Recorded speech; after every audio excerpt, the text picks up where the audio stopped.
The astonishing thing about where we are today is nobody thought that the Ukrainians were going to hold out for a week, if you remember, let alone a year, or very few people thought they would resist in the heroic way that they have.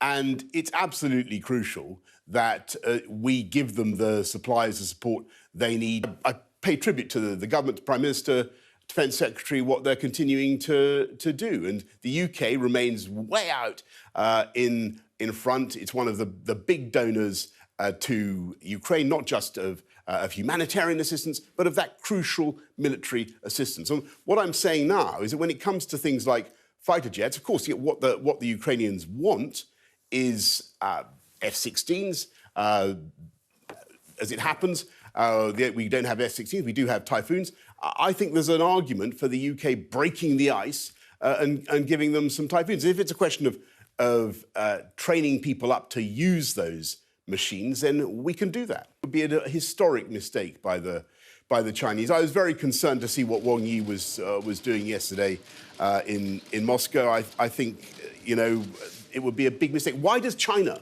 want to be contaminated by association with Putin, who's revealed himself to be this gangster and adventurer?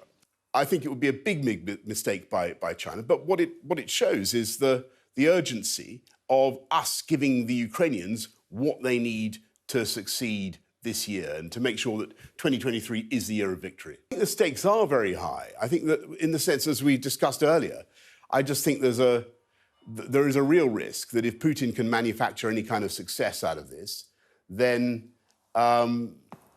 he will be able to continue to threaten not just Ukraine, the rest of Ukraine, but all the parts of the former Soviet empire that he wants to intimidate.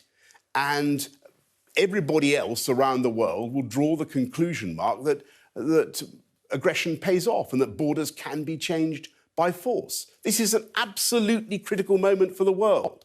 This is a pivot moment. This is a hinge of fate. This is the decisive moment in the early 21st century. If Ukraine wins, and I think Ukraine will win, and I know Ukraine can win with our help, then that will be absolutely critical for our security for decades to come.